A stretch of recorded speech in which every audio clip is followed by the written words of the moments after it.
Pag maraming kukupihin mo, page number 1, page number 2, page number 3, gagamitin natin ang sorting. Pag gamit ng sorting, pipindutin mo lang yung sort. Tapos yung papel na halimbawa na gusto mo short, sorting. Tapos kung 3 copies, 3 copy each, pipindutin mo lang 3. Ayan, 3. Tapos ilalagay natin sa ibabaw. Tapos start.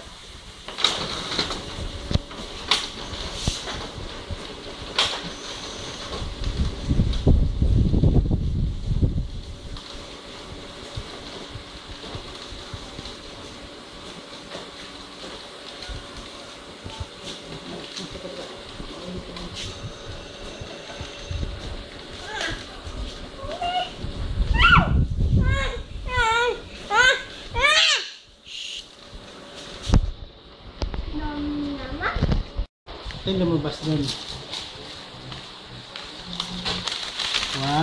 2, 3. Tapos yan. 1, 2, 3. Yan.